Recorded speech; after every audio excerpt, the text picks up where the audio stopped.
We address here the next claim, which Dan Gibson raised in his book, page 234, where he wrote, "The Holy City produced large armies. Apparently, Mecca had no trouble in raising large numbers of men to work large caravans and march in their armies." The following chart is information gleaned from Al-Tabari's history. Dan Gibson presented a table. I'll read in the bottom row. He said, Year 5, Battle of the Trench, Associated Tribes. In front of it, he put 10,000 Quraysh soldiers. Then he wrote under the table, "When one considers the number of soldiers and camels that the Meccan could raise despite their losses in battles year after year, one would expect the Holy City to be a large city. However, archaeological evidence points to Mecca being a small place in a harsh environment. How then could it have produced such armies?" End of extract from Dan Gibson book. The biggest Meccan Quraysh army Dan Gibson presented in his table is the Battle of the Trench, when 10,000 soldiers attacked and seized the Muslims in Medina.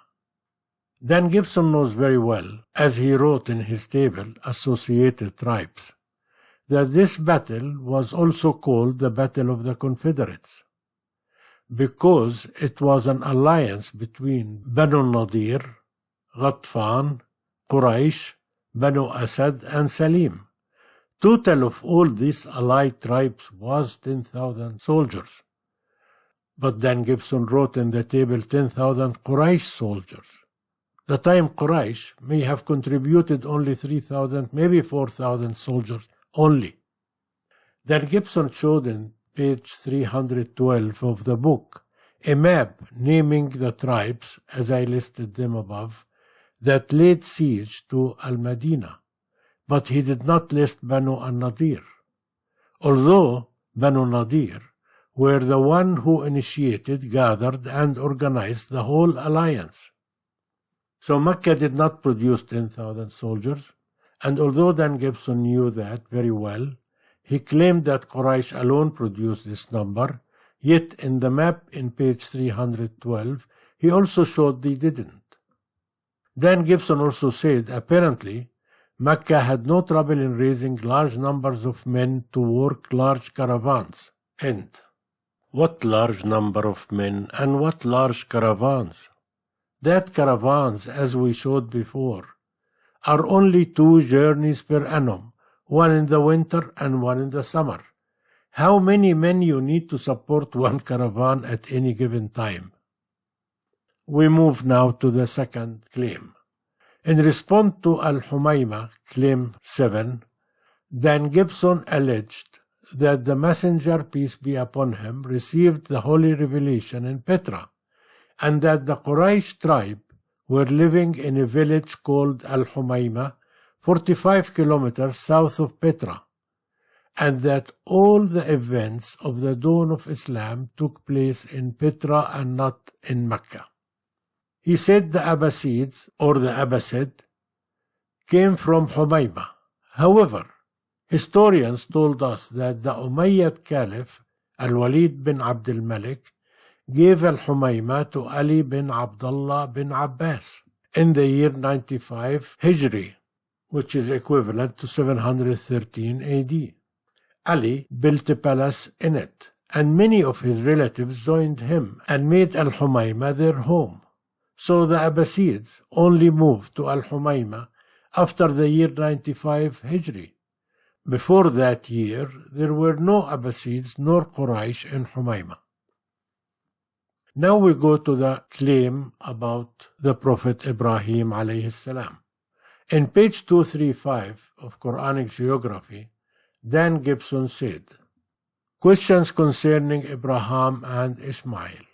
If Islamic sources are correct in saying that Abraham journeyed to Mecca, it is surprising that there is no reference to this event in the biblical history.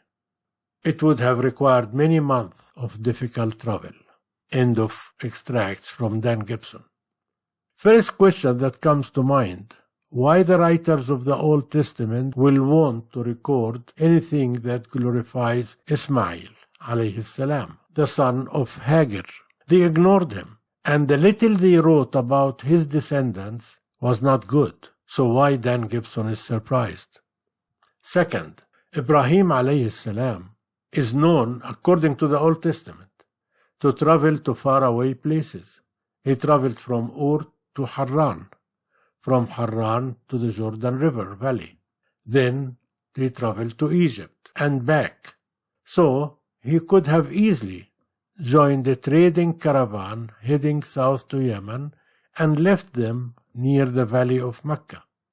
The caravan trip would have taken 6 weeks to reach Mecca, not as difficult as Dan Gibson implied.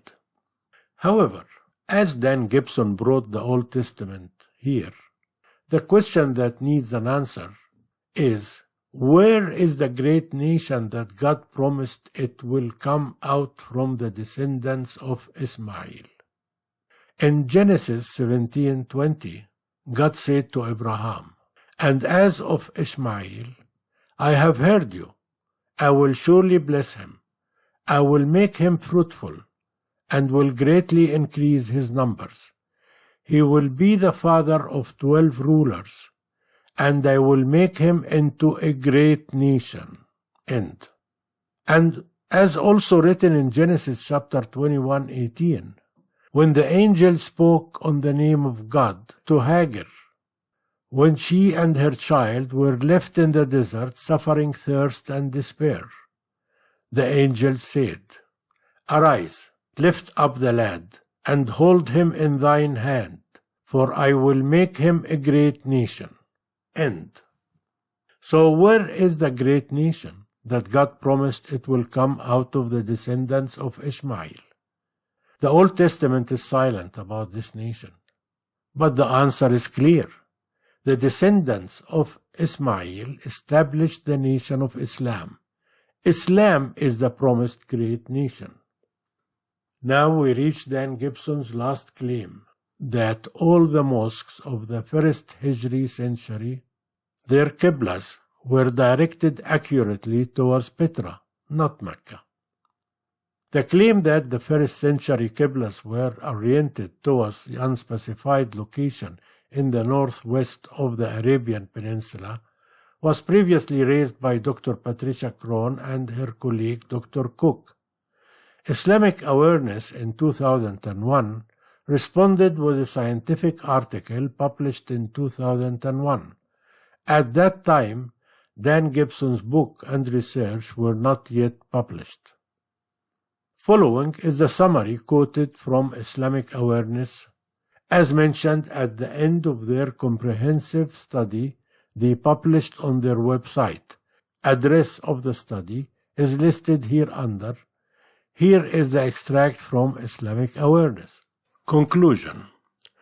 It was claimed by Krohn, Cook, and Smith that the early mosques pointed towards an unnamed sanctuary in northern Arabia, or even close vicinity of Jerusalem. However, a closer analysis using the modern tools available to us show that the qiblas of early mosques were oriented towards astronomical alignments. Winter sunrise for mosques in Egypt, and winter sunset for mosques in Iraq. It was shown conclusively that the early mosques do not point at northern Arabia or even close vicinity of Jerusalem. We also added the study of 12 early mosques in Negev highlands to support our conclusions. In the early centuries of Islam, Muslims did not have tools to determine the Qibla with precision. Only from 3rd century onwards, mathematical solutions for determining Qibla were available. Even then, their use was not widespread. The folk astronomy retained its strength as suggested by various mosques in Cairo, Cordova, and Samarkand. This gave rise to various directions of Qibla, sometimes way off from the true direction, and Allah knows best. End of extract from Islamic Awareness. This is what the researchers in Islamic Awareness published in July 2001. After they conducted a comprehensive scientific study, this was before Dan Gibson started examining the directions of these same mosques. If he had read it, he would have saved himself the trouble of researching and saved us the trouble of responding. But he spent 10 years in his research, which he published in a book in 2011, the summary of which is that he found that the qiblas of all the mosques that were built in the first Hijri century were directed precisely towards Petra. These mosques included a mosque in China. He claimed that it was built in the year 627 AD. That's the 5th Hijri year, 5 years after Hijrah. And that the companion, Sa'd ibn Abi Waqqas, went to China, which is around 8,000 kilometers away, and preached Islam there. And apparently they accepted and became Muslims. So he built a mosque for them there in Guangzhou, Canton, and made the direction of its Qibla precisely towards Petra. However, we have not heard from any of the reliable Islamic sources that any of the companions spread Islam in China in the 5th Hijri year. That is, 3 years before the conquest of Mecca, and 3 years before the spread of Islam in the Arabian Peninsula. Considering the time needed to travel all the way to China, preach Islam, establish a community of believers, and build the foundations of the mosque, Abu Waqqas must have left Medina 3 or 4 years before. That is, before the Battle of Uhud, perhaps even before the Battle of Badr, and perhaps before the Qibla conversion back to the direction of Mecca, when it was still towards Bayt al-Maqdis, Jerusalem. So even if we took this story as true, which we definitely know it is not, Abu Waqqas, when he left Mecca, the Qibla was towards Jerusalem. From Guangzhou, at 8,000 kilometers away, Jerusalem and Petra are same at the same Qibla directions. I do not think that the Muslims at that time were putting their efforts towards preaching Islam in a faraway China, because they were fully involved in defending their faith and fighting for their own survival in and around Al-Madinah. We reach here the end of this episode till we meet again, inshallah. Next episode, its title is Their Claim That Qiblas of First Century Mosques Were Oriented Towards Petra. Thank you for watching. Please subscribe to this channel and share this video with your friends. Wassalamu alaikum wa rahmatullahi wa barakatuh.